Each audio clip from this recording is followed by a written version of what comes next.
멜기세덱에 관하여서는 우리가 할 말이 많으나 너희가 듣는 것이 두나무로 설명하기 어려우니라. 때가 오래되었으므로 너희가 마땅히 선생이 되었을 터인데 너희가 다시 하나님의 말씀의 초보에 대하여 누구에게서 가르침을 받아야 할 처지이니 단단한 음식은 못 먹고 젖이나 먹어야 할 자가 되었도다.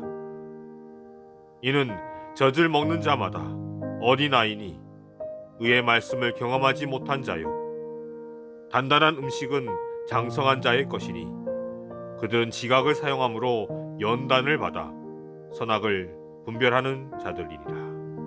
아멘.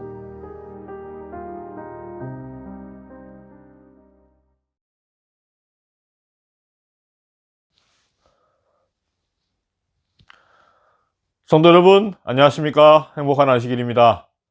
오늘 히브리서를 강론하기 시작한 지 벌써 16번째가 되었네요. 네, 처음 히브리서를 시작하면서도 말씀드렸지만 이 히브리서는 제게 참 부담이 되고 강론하기에 어려운 주제입니다.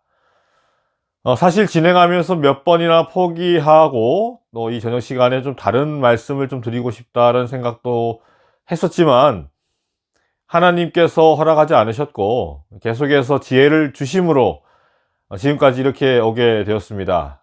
모든 것이 하나님의 은혜이십니다.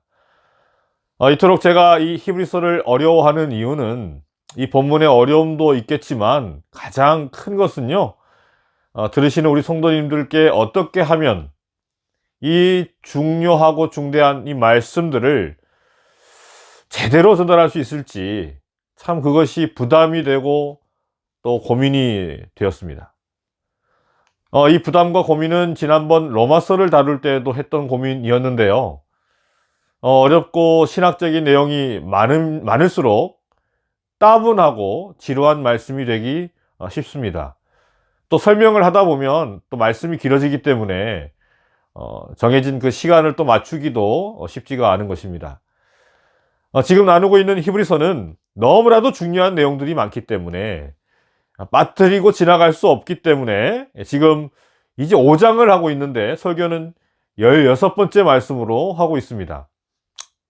아무쪼록 이 마지막 시대를 살아가는 재림 성도로서 반드시 알아야 하는 예수님의 그 대제사장으로서의 직무와 하늘 성소에 대한 그 바른 이해를 이 히브리서를 통해서 저와 함께 깨닫고 찾아가시기를 바라고 또 공부하며 신앙이 또 자라나가시는 저와 여러분이 되기를 간절히 소망합니다.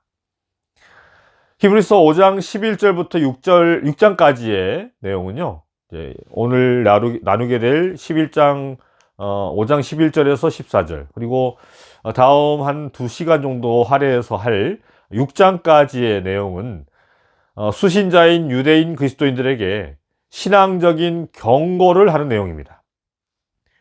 히브리서는 지금까지 예수님을 천사보다 우월하신 분, 모세보다 우월하신 분, 또 여호수아 그리고 대제사장 아론보다 우월하신 분으로 쭉 이렇게 설명을 하고 있습니다. 그러면서 본격적으로 이제 예수님의 대제사장으로서의 사역과 그 역할에 대한 말씀이 이제 시작되려고 하는데 갑자기 그 7장부터 시작되는 그 논리적인 그 본격적인 그 말씀에 앞서서 오늘 본문 5장 11절부터 6장 전체에 이르기까지 신앙적 권면의 말씀 또 경고의 말씀이 나타나고 있는 것입니다.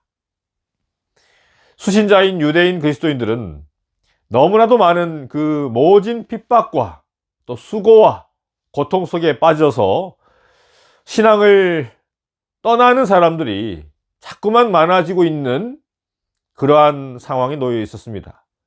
그런데 사도 바울은 그들이 그런 고통이나 핍박당하는 것이 너무나도 힘들어서 신앙을 떠나는 것이 아니라 그들이 떠나는 이유가 고통이나 어떤 어려움이 아니라 예수님이 어떤 분이신지를 모르기 때문에 제대로 알지 못하기 때문에 그 신앙이 어려워지고 무너지는 것이다 라는 말씀을 하고 있는 것입니다. 예수님을 신앙하고 믿는다라고는 말을 하지만 실질적으로 예수님을 모르기 때문에 그렇게 힘들어하는 것이고 또 떠날 수밖에 없게 되는 것이다라는 것이죠. 그래서 예수님을 깊이 생각하라고 권면하면서 예수님에 대한 말씀을 하고 있는 것입니다. 히브리서는 지난 시간에도 말씀드린 것처럼 편지서의 모습을 띤 신학 논문에 가깝습니다.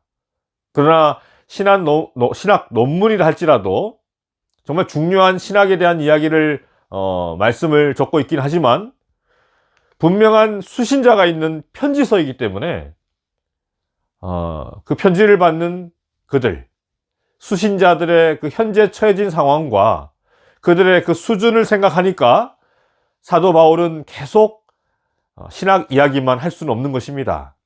그래서 오늘 보면 5장 11절에서 이제 멜기세덱에 관하여서는 우리가 할 말이 많으나 너희가 듣는 것이 두나무로 설명하기 어려우니라 라는 말씀을 이렇게 하면서 이제 설교를 시작하는 것입니다. 계속 이렇게 신학적인 말씀을 하다가는 듣는 사람들이, 읽는 사람들이 그 말씀을 못 알아들을 것 같은 것입니다. 정말 할 말이 많고 내용이 너무 중요해서 이 멜기세덱, 이 대제사장이신 예수님에 대해서 계속 설명하고 싶고 또 그와 말씀을 강론하고 싶지만 계속 이렇게 하다가는 수신자인 그 유대인들이 읽는 것을 이해하는 것을, 읽는 것을 또 포기할 것 같은 것입니다. 그래서 오늘 본문의 말씀 어찌 보면 그 핀잔과도 같게 느껴질 정도의 그 권면, 그러한 설교 말씀을 지금 하고 있는 것인데요. 12절을 쉬운 성경으로 다시 한번 읽어보도록 하겠습니다. 여러분은 믿은 지 오래되었기 때문에 마땅히 선생이 되어야 했습니다. 그러나 여러분은 아직 하나님의 말씀에 대한 기초를 누군가에게 다시 배워야 할 것 같습니다. 여러분은 단단한 음식을 먹을 준비가 되어 있지 않아서 아직은 젖을 먹어야 할 것 같습니다. 참, 여러분, 이 말을 여러분이 듣게 된다 생각 한번 해보시길 바랍니다. 어떤 마음이 드시겠습니까? 자, 이 말씀은 그러니까 당신들은 그렇게 오랫동안 예수님을 배우고 신앙한 사람들인데 이런 신학적 말씀을 전하는 데 있어서 과연 이 말씀을 이해나 할 수 있을까? 그런 고민을 하고 있는 그 자체가 참 가슴 아프다. 이러한 말씀인 것입니다. 그들은 그저 예수님을 구주로 믿기만 했지 전혀 그 믿음이 성장하지 않은 그러한 상태였던 것입니다. 그저 교회 다니기만 하고 들리는 설교에 반응하고 할 줄만 알았지 스스로 그 말씀에 대해서 상고하고 연구하고 깊이 생각하지 않았던 것입니다. 저는 올해 2021년도에는 우리 성도님들과 함께 제자 훈련 과정을 제대로 좀 했으면 좋겠습니다. 올해 목회부의 계획 가운데 있습니다. 이제 좀 코로나가 좀 조용해지고 좀 이렇게 소그룹으로 모일 수 있는 그러한 단계가 되게 되면 이제 소그룹별로 지도자를 좀 세우고 그 지도자들과 먼저 이제 제자 훈련 또 성경 연구 또 신앙을 키워나가는 그 방법들에 대해서 먼저 함께 나누고 함께 또 경험을 한 다음에 그 경험한 지도자들로 소그룹을 열 수 있도록 단계적으로 그렇게 도와드림으로 이제 성경 연구도 하고 성도의 교제도 나누는 그러한 일들이 올해는 우리 좀 나주교에서 좀 많이 좀 이렇게 일어나고 활성화되게 되었으면 참 좋겠습니다.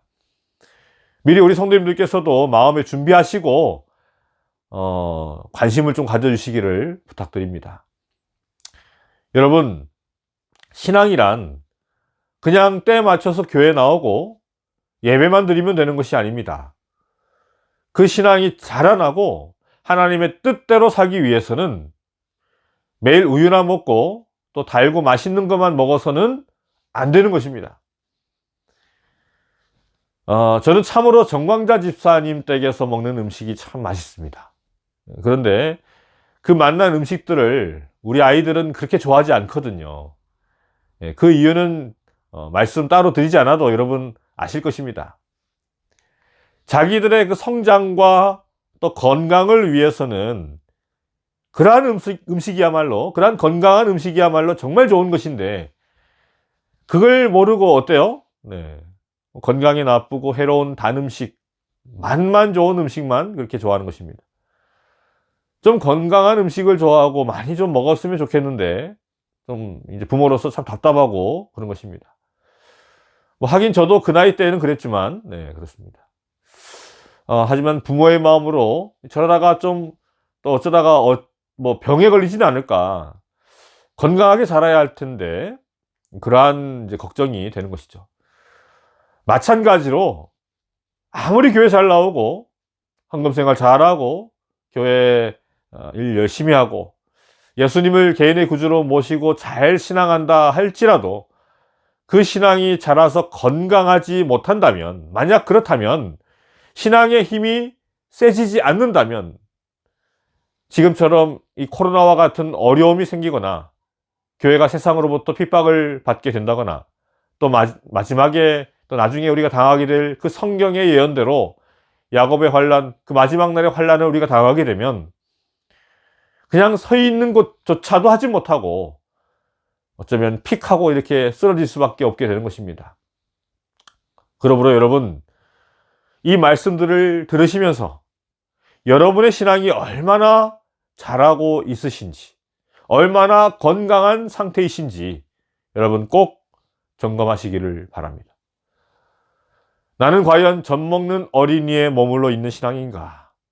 아니면 단단한 것을 먹는 것을 먹는 것에 대한 준비가 되어 있고 아무런 어려움이 없는 어른 신앙을 하고 있는가? 네, 13절부터 읽겠습니다. 이는 젖을 먹는 자마다 어린아이니 의의 말씀을 경험하지 못한 자여, 단단한 음식은 장성한 자의 것이니 그들은 지각을 사용함으로 연단을 받아 선악을 분별하는 자들이니라. 여러분, 한번 생각해 보시길 바랍니다.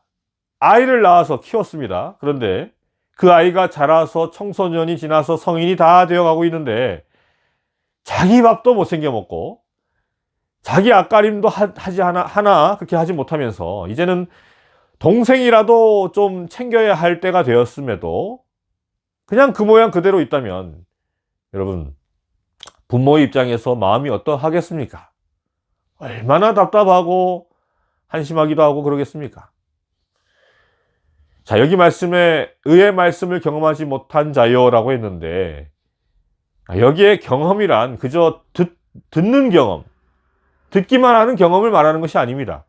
여러분, 말씀을 듣는 것과 말씀을 경험하는 것에는 큰 차이가 있습니다.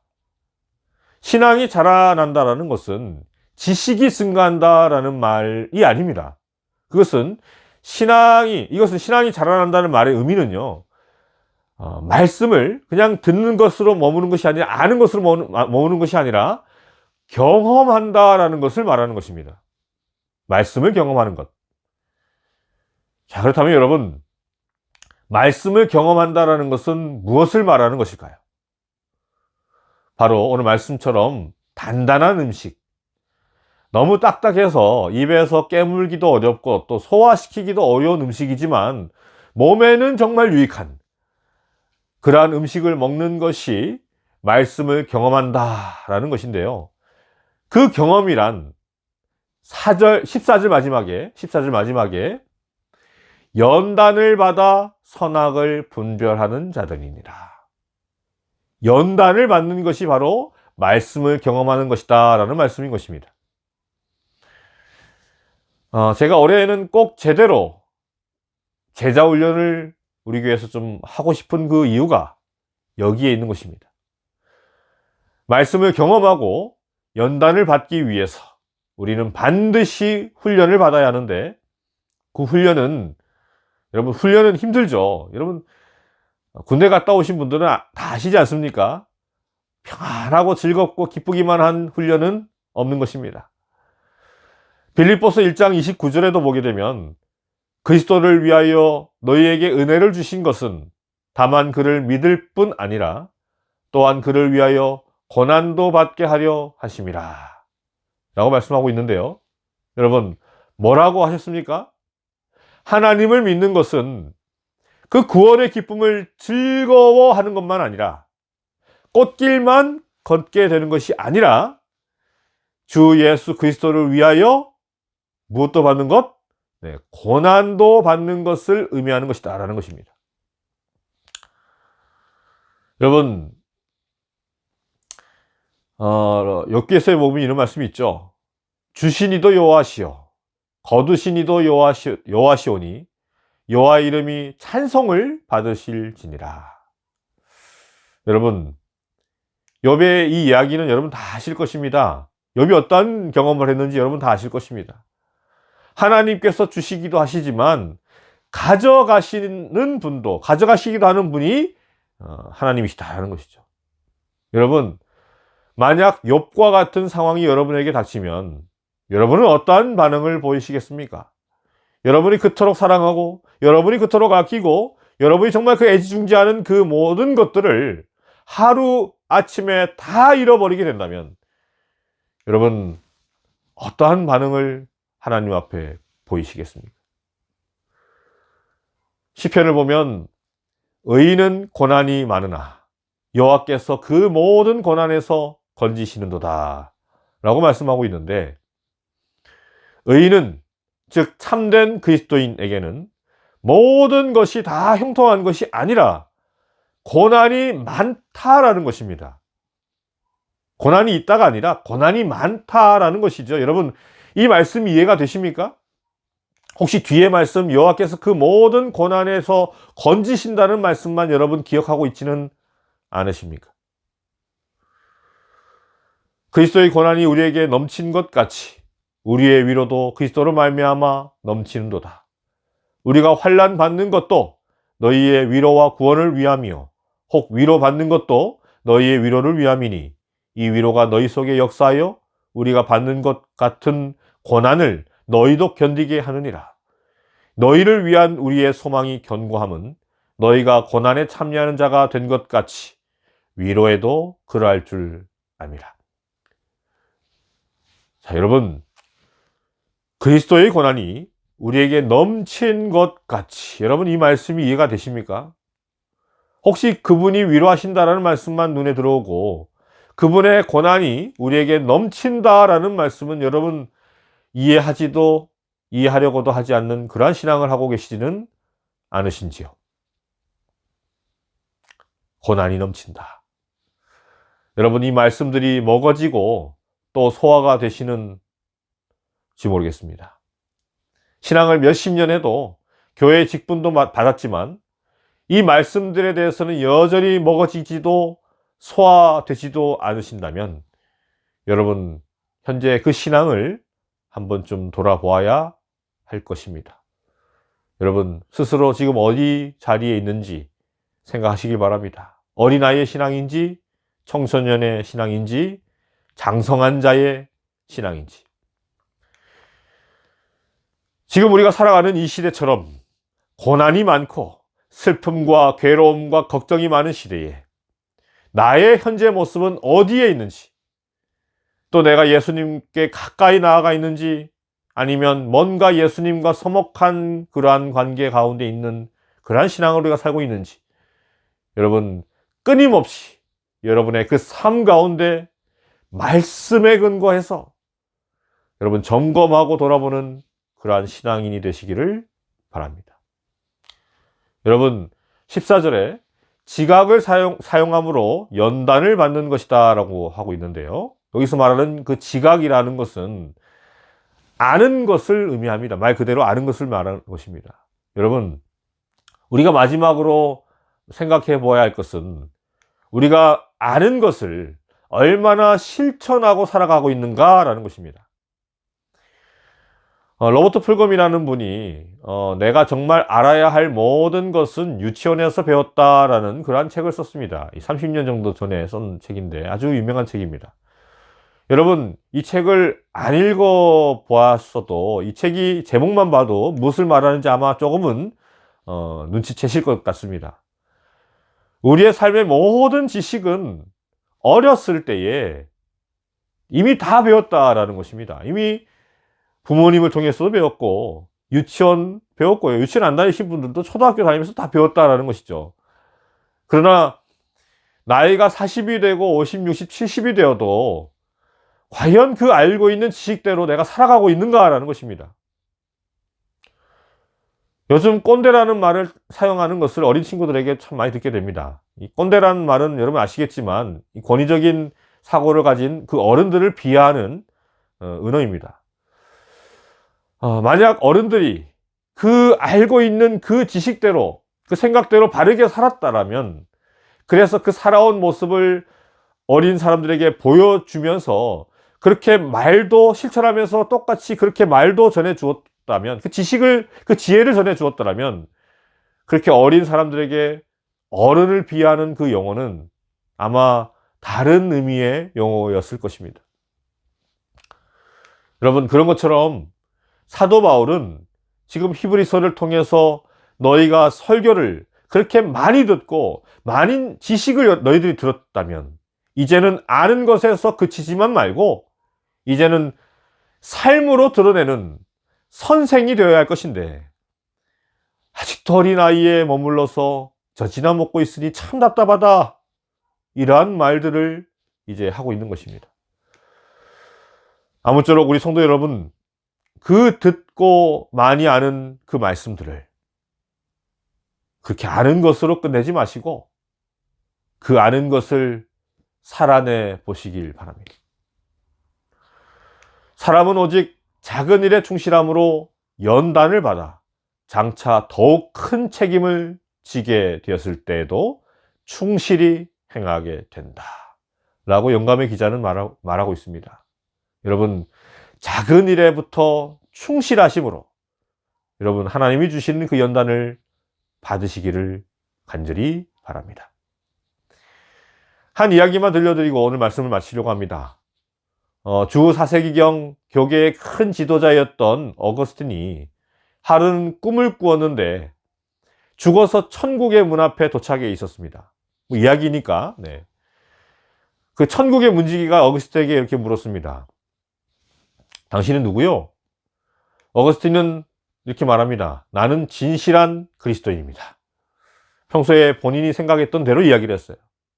그러자 문지기가 이렇게 말합니다. 단호하게 말합니다. 당신은 그리스도인이 아닙니다. 왜냐하면 당신의 머리와 생각에는 예수 그리스도의 말씀으로 가득 차 있는 것이 아니라 철학자 히게로의 그 사상과 그 생각으로 가득 차 있기 때문입니다. 어거스틴은 이 말을 듣는 순간 깜짝 놀라서 잠에서 깨어납니다. 여러분, 얼마나 놀랐겠습니까?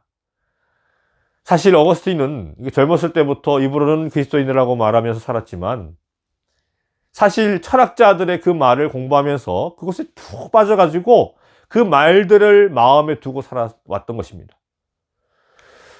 어거스틴은 그렇게 꿈에서 깬 다음에 자신이 지금까지 예수님을 믿는다라고 말은 했지만 진짜로 믿고 있는 것이 아니었구나라는 것을 깨닫게 되었습니다. 그리고 그때부터 예수님을 마음에 모시고 더 이상 철학자들의 말이 아닌 예수님의 그 말씀으로 살기 시작합니다. 한참 후에 또 어느 날 그는 또다시 꿈을 꿉니다.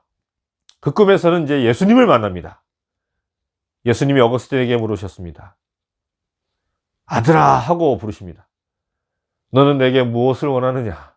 내가 너에게 무엇을 해줄까? 이렇게 예수님께서 질문하셔요. 그러자 어거스틴은 이렇게 말합니다. 주여, 저는 아무것도 원하지 않습니다. 저는 오직 예수님이면 충분합니다. 여러분, 이 어거스틴의 그 고백이 여러분의 고백이 되기를 간절히 바랍니다. 여러분, 예수님이면 됩니다. 예수님이면 충분한 것입니다. 이 고백이 그냥 멋있고 좋아서가 아니라 진정 여러분의 마음에 진심이 되고 오직 예수님으로 모든 것이 채워지는 여러분이 되시기를 간절히 바랍니다. 여러분, 감사함으로 사시길 바랍니다. 뭐 감사할 것이 있어 감사하지 라고 생각할지 모르시겠지만 마음속에 예수님이 계시면 그분을 마음속에 모시고 그분으로 말미암아 충만함을 얻게 되면 여러분 저절로 감사함 가운데 그러한 삶을 여러분 살게 되시는 것입니다. 여러분 신앙은 경험입니다. 아는 것이 아니라 체험하는 것이고 체득하는 것입니다.